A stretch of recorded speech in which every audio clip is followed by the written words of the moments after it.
Di Akta 39 juga tidak diatur tentang jumlah per bulannya, tapi hanya disebutkan akan disampaikan dan didiskusikan. Yang dilakukan bukan disampaikan dan didiskusikan, tapi diminta sekian, sekian, sekian, sekian. Ruben lakukan karena ada anak di sana, tapi tetap bertanya, ini untuk apa saja, ini, untuk ini, tapi nggak pernah ditanggapi. Nah, jadi kalau misalnya kemudian kita lihat di sini misalnya, ya, biaya pokok anak 75 juta. Orang-orang berpikir, kalau sudah ditetapkan oleh pengadilan 75 juta, bayar dong. Kalau sudah disepakati di akta 39 juta, bayar. Nggak ada diatur di putusan pengadilan maupun di akta 39. Ini buatan S. Tapi dibayarkan oleh Ruben. Tapi ditanyakan, untuk apa aja yang 75 juta itu? Nggak pernah disampaikan. Udah ditunjukkan bukti bahwa udah dicek tentang masalah perpindahan. Saya tanya sama Ruben, karena memang itu belum dikomunikasikan dengan kami. Tadi saya tanya, ya karena kuasa hukum S juga menghubungi saya, kok masih centrang satu. Artinya kok centrang satu kan memang belum tersampaikan informasi itu. Ya, Ruben juga kemarin sudah ngomong ke beberapa teman media, nomor itu tidak kami gunakan lagi, tidak saya gunakan lagi. Ada kok nomor baru. Anak-anak tahu, dan dia juga pernah menghubungi nomor baru itu. Kenapa ke nomor satu itu aja dikirimkan informasi itu, kenapa nggak ke nomor yang lain juga yang dia juga tahu? Kalau niatnya baik kan harusnya ke semua nomor yang dia tahu. Atau paling tidak disampaikan ke pengacaranya dan pengacaranya sampaikan ke kami. Kalau ada niat, pasti ada jalan kan untuk menginformasikan. Tapi faktanya perpindahan itu kan tidak sehari langsung pindahin barang-barang kan juga lama gitu loh. Ada proses.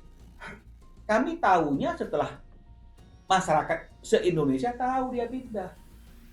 Menanyakan ke kami, menanyakan ke Ruben. Salah nggak kalau kami bilang kami nggak tahu? Oh memang kami nggak tahu, kalau memang kami nggak tahu, kami dianggap salah, ya salahlah kami. Terus kalau kemudian misalnya dia cek ke nomor yang memang kontrak satu, sementara dia tahu ada nomor yang lain yang dia juga sering gunakan ketika berkomunikasi dengan Ruben, kalau itu juga kami salah, karena dia yang penting udah cek tanggal 21, ya kami salah. Kami bukan orang yang takut untuk mengakui kesalahan kalau kami salah. Tapi faktanya seperti ini. Ya. Jadi ayolah kita mulai jangan mencari pembenaran. Ya, jangan kita bilang bahwa jangan di framing, jangan dibolak-balik seperti yang saya katakan lagu tak bolak-balik tadi itu. Jangan dibilang kita yang fitnah, kita nggak fit. Ini semua datanya ada. Ya, jangan juga dibilang nangis kalau melihat ibunya dipojokkan. Lalu anak-anaknya nggak nangis nih ketika ayahnya dimaki-maki sebelum ibunya dipojokkan karena kami mengungkap fakta. Bagaimana ini cara ibunya mendidik anaknya kalau misalnya anaknya hanya mendapatkan informasi yang sepihak?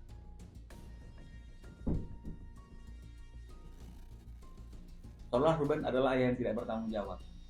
Jadi artinya beberapa bulan terakhir ini di tahun 2026 ini dibesar-besarkan, tapi dia lupa sebelum 2026, dari 2024 ke 2026 ada uang 200 jutaan lebih kurang setiap bulan. Kartu kredit juga ada, tapi ketika diminta rinciannya untuk apa saja tidak mau disampaikan, itu nggak pernah dibicarakan. Bicaranya yang beberapa bulan ini. Nah, kami hanya katakan sesuai dengan pasal 1 N 4 Akta 39, segala sesuatu itu harus disampaikan dan didiskusikan dulu. Jangan sistemnya tagihan atau imbas. Nah, dan saya juga mau meluruskan teman-teman, putusan perceraian itu tidak mengatur hal-hal lain kecuali perceraian. Jadi jangan ada yang mengatakan kan sudah diputuskan oleh pengadilan. Tidak ada kalau memutuskan angka yang pasti per bulan untuk anak-anak itu berapa. Tidak ada. Oh kan sudah diatur di akta 39.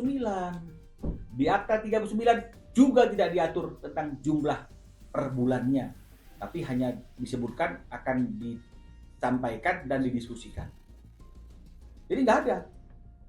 Nah, Yang dilakukan bukan disampaikan dan didiskusikan, tapi diminta sekian, sekian, sekian, sekian. Ruben lakukan karena ada anak di sana, tapi tetap bertanya, ini untuk apa saja, ini, tapi nggak pernah ditanggepin. Tapi ketika nggak ditanggepin, Ruben tetap ingin, ya tetap nggak dilaksanakan seperti apa yang diamanahkan Akta 39 pasal 1 ayat 4. Nah, jadi kalau misalnya kemudian kita lihat di sini misalnya, ya, biaya pokok anak 75 juta. Orang-orang berpikir, kalau sudah ditetapkan oleh pengadilan 75 juta, bayar dong. Kalau udah disepakati di Akta 39 bayar. Nggak ada diatur di putusan pengadilan maupun di Akta 39. Ini buatan S. Tapi dibayarkan oleh Ruben. Tapi ditanyakan, untuk apa dia yang 75 juta itu? Nggak pernah disampaikan. Ya ini nih. Anak 3 pokok. Ini nggak ada di putusan pengadilan. Ini nggak ada di Akta 39. Baru sekarang kami bersuara tentang hal itu. Nah, totalnya lihat tuh, 236.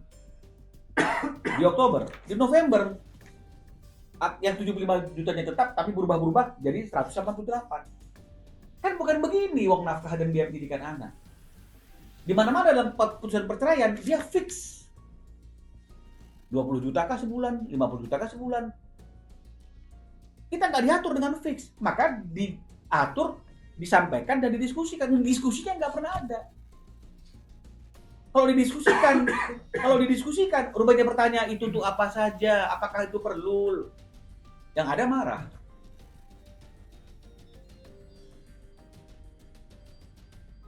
Oh, kenapa nggak dicoba, Bang, untuk mengikuti seperti apa yang disampaikan oleh S pokoknya 75? Begitu ya. Ruben sudah lakukan. Di Desember 2025, ya, Ruben hanya berikan uang pokok anak-anak yang 75 juta. Meskipun itu tidak dilandaskan putusan pengadilan dan tidak dilandaskan pada Akta 39, ini hanya buatan daripada S saja yang tanpa didiskusikan. Ruben juga oke ikutin, bayar 75 juta uang pokok. Apa katanya si S? Nggak bayar kamu. Mana ada bayar katanya? Tuh, kamu cuma bayarnya 75 juta kan? Kan kamu cuma transfer 75 juta bulan ini. Ada nih. Kata-katanya nih, kan kamu cuma transfer 75 juta bulan ini. Loh, tapi dia nggak mau kalau hanya dibayar 75 juta. Nah, ada hal-hal yang lain, bla bla bla bla. Mau nggak mau, Ruben transfer lagi 45 juta karena kamu. Tapi Ruben tetap bertanya, ayo dong kita diskusi. Berapa sebenarnya uang sekolah anak-anak? Berapa fix bulanannya itu biar saya tahu menyiapkannya. Dan kalau ada hal-hal yang lain, kita diskusi dulu dong. Jangan langsung diputuskan, saya harus bayar. Tetap nggak mau mengikuti pola itu, dia maunya seperti ini terus. Ya, dan Ruben bilang, ya mana perinciannya? Ayo diskusi. Nah, karena selalu ditagih perincian, ditanya perincian kartu kreditnya juga kemana pembayarannya selama bertahun-tahun ini, dan yang hal-hal yang lain-lain itu, dan kita sudah coba bayar pokoknya aja 75 juta, dia nggak happy juga. Maka sejak Januari 2026 dia tidak pernah lagi menagih, tidak pernah lagi menyampaikan perincian tentang biaya anak-anak. Karena tidak pernah menagih, tidak pernah memberikan perincian, dan tidak pernah ada diskusi, klien kami wajar kan? Kalau dia tidak mentransfer apa-apa karena dia tidak tahu mau transfernya berapa. Inilah yang dikatakan sudah tidak dinafkahi lagi. Nah, kemarin-kemarin kami sebenarnya hanya ingin tidak ini, kebenaran ini diungkapkan. Kami mengatakan, ya kalau memang itu salah kami mohon maaf, karena kami mengatakan buat apa kita bayarkan kalau anak-anak aja pun tidak pernah diberikan waktunya. Kan begitu, itu yang kami sampaikan. Kami sampaikan lagi, kami menunda untuk membayarkan hal itu supaya dia juga melaksanakan kewajibannya untuk menyerahkan anak-anak. Ini sebenarnya kalimat-kalimat ini adalah kalimat-kalimat untuk tidak memojokkan siapapun, Ini adalah kalimat untuk tidak menjatuhkan siapapun. Kami khawatir kalau fakta ini naik ke permukaan, nanti ada orang yang tersakiti. Nanti dibilang kami menjolimi. Tapi ini menjadi satu framing. Tidak memberikan nafkah, tidak memberikan nafkah. Orang-orang yang nggak tahu bilang, itu pidana loh kalau nggak memberikan nafkah. Loh, kami nunggu. Karena per Januari, tadi kami cek, tidak pernah ada lagi permintaan. Kalau dibilang kan bisa transfer saja Bang berapa? Mau berapa transfernya? Kita udah coba di Desember, transfer cuma 75 juta Bang Bapak. Ribut. Jadi apakah ini dapat dikatakan Ruben tidak membayarkan nafkah pendidikan anaknya dan lalai? Ya, saya kembalikan aja ke hati nurani orang yang menilainya. Tapi faktanya adalah hal yang seperti ini. Gak sempat baca? Dengerin aja. Klik icon text to speech, gak pakai ribet di okezone.com.